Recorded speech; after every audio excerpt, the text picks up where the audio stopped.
Hey everyone, welcome back to Cancer Survivor Silja. I hope you all are doing well and मैं भी काफ़ी अच्छी हूँ। तो आज का जो वीडियो है इसीलिए बन रहा है कि ये अगर आप स्क्रीन पर अभी कमेंट पढ़ रहे हैं तो उनमें उन्होंने पूछा है कि क्या मैंने आयुर्वेदिक ट्रीटमेंट लिया था और उनको भी कैंसर है तो वो 2 घंटे तक अनुलोम विलोम करते हैं। तो आई थिंक आज इन्हीं सारी चीज़ों के बारे में बात करेंगे और आज का वीडियो जो है वो क्विक वीडियो है, ज़्यादा लंबा नहीं होने वाला है लेकिन काफ़ी इन्फॉर्मेटिव है। तो वीडियो के एंड तक बने रहिए, आपको काफ़ी कुछ पता चलेगा। तो सबसे पहले मैं बताना चाहती हूँ, जी हाँ, मैंने आयुर्वेदिक ट्रीटमेंट जो है वो लिया था।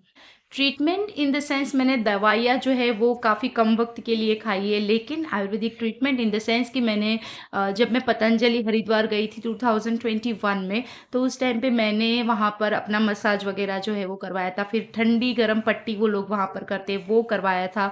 उसके अलावा योगा मैंने काफ़ी किया, उन्होंने मुझे काफ़ी अच्छी तरह से वहाँ पर गाइड किया, क्योंकि बाबा रामदेव के साथ साथ वहाँ पर काफ़ी टीचर्स रहते हैं कि अगर आप योगा कर रहे हैं तो उस टाइम पे वो आपको सजेस्ट करेंगे कि आप सही कर रहे हो, गलत कर रहे हो, और आपको एक प्रॉपर डाइट के लिए वहाँ पर डॉक्टर आपके अकॉर्डिंग एक अलॉट किया जाएगा। तो वहाँ पर वो लोग अच्छी तरह से हमारा डाइट जो है वो लिख कर देते हैं और उसी हिसाब से हमें खाना होता है। तो वहाँ पर जाके काफ़ी चीज़ें अच्छी हुई। जैसे आप सबको पता ही है कि मैं कैंसर के साथ साथ एक डायबिटिक पेशेंट भी हूँ। तो जब मैं यहाँ से गई थी पतंजलि तब मेरा इंसुलिन का जो डोज़ है वो 45 यूनिट था, लेकिन वहाँ पर जब मैं वापस आई तब पूरे दिन का मिलाकर आई थिंक 20 यूनिट के अराउंड मेरा हो गया था। लेकिन एक चीज़ मेरी गलत हुई थी और वो है मेरा जो वेट है वो काफ़ी कम हो गया था। और 4th स्टेज में या फिर कैंसर में आपको पता ही है कि अगर कैंसर में अगर वेट जो हमारा है वो कम होता है तो ये चीज़ अच्छी नहीं होती है। तो मेरे डॉक्टर ने मुझे काफ़ी कुछ बोला था कि आपने क्यों पतंजलि में गए, क्यों ट्रीटमेंट लिया, क्योंकि वहाँ पर डाइट बहुत रिस्ट्रिक्टेड होता है। तो फिर वेट लॉस होना जो है वो लाज़मी है।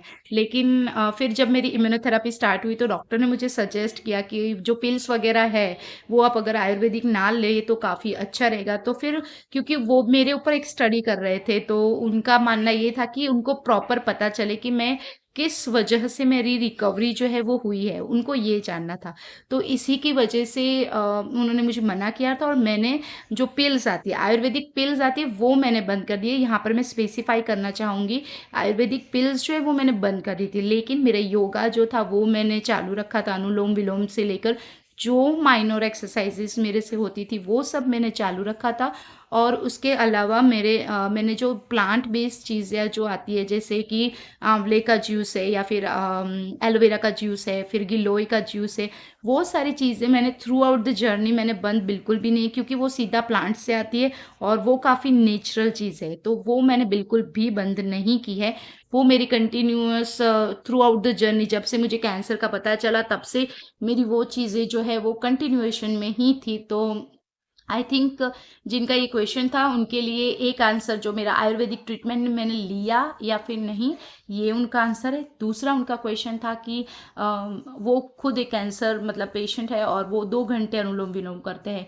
तो मेरा मानना ये है कि आप अनुलोम विलोम अगर टाइम आपके पास है तो आप उसको बढ़ाएंगे तो काफ़ी अच्छा रहेगा, क्योंकि जब मैं पतंजलि गई थी तब बाबा रामदेव ने मुझे 7 से 8 घंटे के लिए अनुलोम विलोम करने के लिए बोला था। और एक चीज़ भी मैं स्पेसिफाई करूंगी, लोग मुझे पूछते हैं कि 7 से 8 घंटे आपने कैसे किया, तो सबसे पहले मैं बताना चाहूँ, मैं 4th स्टेज में थी, मैं पूरी तरह से बेड रेस्ट पर थी और मैं कुछ भी नहीं कर रही थी। तो उस टाइम पे मेरे पास काफ़ी टाइम बचता तो मैं पूरा दिन रेस्ट करती थी। तो मैं सुबह 4 बजे उठ जाया करती थी। तो 4 बजे उठकर मैं वहाँ से कंटिन्यूएशन 11 बजे तक बीच बीच में थोड़ा सा ब्रेक लेकर मैं जो अनुलोम विलोम है काफ़ी वक्त तक करती रहती थी, क्योंकि मैं पूरा ही बेड रेस्ट पर थी, मैं बैठ भी नहीं पाती थी। तो वहाँ पर अनुलोम विलोम के अलावा मेरे पास कोई मतलब टाइम नहीं था, मतलब मैं कर नहीं, टाइम तो था लेकिन मैं कर नहीं पाती थी। तो मैंने काफ़ी महीनों तक मैंने अनुलोम विलोम चालू रखा था इतने 7 से 8 घंटे के लिए। लेकिन फिर मैंने धीरे धीरे वो कम कर दिया, क्योंकि मैं रूटीन लाइफ में जब आ गई तो इतने टाइम निकालना मेरे लिए पॉसिबल नहीं था। तो अगर आप 2 घंटे के लिए कर रहे हैं तो अच्छा है, एट स्ट्रेट कीजिए, जितना हो सके मिनिमम 45 एट स्ट्रेट करने के लिए ट्राई कीजिए। फिर आप अगर आपको लगता है तो रेस्ट कीजिए, लेकिन मिनिमम 45 आप मिनट तक करेंगे तो आपकी बॉडी में उसके हिसाब से फर्क दिखेगा। तो ज़्यादा तो मेरे पास कोई साइंटिफिक प्रूफ नहीं है, क्योंकि मैं एक कैंसर सर्वाइवर हूँ, मैं पेशेंट हूँ, मतलब पेशेंट थी और अभी मैं कोई डॉक्टर वगैरह हूँ नहीं, तो मेरे पास कोई प्रूफ नहीं है। लेकिन एक प्रूफ मेरे पास ये है कि जब मेरी सर्जरी हुई थी, मैं 17-18 दिनों के बाद जब घर पे आई थी, उसके बाद मुझे बैक में जो हमारी वेन्स होती है उसमें बहुत ज़्यादा पेन था। अगर मैं ऐसे करके साँस भी अगर लेती थी तो मुझे उसमें इतना दर्द होता था, मेरी साँस मुझे रोकनी पड़ती थी काफ़ी थोड़ी से टाइम के लिए। तो उस टाइम पे जब मैंने 5 मिनट से, क्योंकि सर्जरी रिसेंट हुई थी, 20 दिन हुए थे, तो मैंने वहाँ पर अपना जो टाइम है वो बहुत कम रखा था। मैं 5 मिनट तक करती थी, धीरे-धीरे वहाँ से फिर मैंने टाइम बढ़ाया। तो उस टाइम पे मेरा जो वेन्स का प्रॉब्लम था, जहाँ-जहाँ पर भी पेन था, वो पेन जो है वो धीरे-धीरे कम हो गया था। आई थिंक ये मेरे पास एक प्रूफ है, तो मैं आयुर्वेद के हिसाब से ये बताना चाहूँगी। और एक चीज़ ये बताना चाहूँगी, आयुर्वेदिक पिल्स का, यानी कि जो दवाइयाँ पिल्स के फॉर्म में, मतलब जो है नेचुरल, लेकिन उसको उसका फॉर्म बदल के पिल्स के में या फिर पाउडर में कन्वर्ट किया है, उसका मैं कोई भी सपोर्ट नहीं करती हूँ, या फिर मैं उसको ना भी नहीं कहती हूँ। लेकिन क्योंकि वो चीज़ें प्रोसेस हुई है, तो प्रोसेस चीज़ों के बारे में मैं कुछ भी नहीं बताना चाहूँगी। लेकिन जो नेचुरल चीज़ें हैं, जैसे गिलोय का अगर प्लांट है, उसमें से आप जूस पी रहे हो, आंवले को लेकर उसका जूस पी रहे हो, या फिर गिलोय का जूस पी रहे हो, या फिर एलोवेरा का जूस पी रहे हो, तो ये सारी चीज़ें जो है वो ऑर्गेनिक हो गई, और वो क्योंकि सीधा प्लांट से आती है, तो मैं उसका सपोर्ट पूरी तरह से 100% करती हूँ। गिलोय से भी फ़ायदा होगा, सारी चीज़ों से फ़ायदा होगा। तो आई थिंक आपका जो क्वेश्चन है उसका आंसर आपको मिल गया होगा। और ऐसे ही अभी मैंने कमेंट के लिए पूरे आंसर्स बनाना शुरू किए, क्योंकि कमेंट का आंसर अगर मैं कमेंट से देती हूँ तो सिर्फ वो स्पेसिफिक पर्सन ही पढ़ पाता है, या फिर जो कमेंट में जाके देख रहा है सिर्फ उसी को पता चलेगा। तो आई थिंक मैंने सोचा कि अगर वीडियो बनाया जाए तो काफ़ी लोगों की हेल्प हो जाएगी, और काफ़ी लोगों को इससे नॉलेज भी बढ़ेगा, और अगर उनका भी क्वेश्चन है उन्होंने नहीं भी पूछा है तो उसका आंसर मिल जाएगा।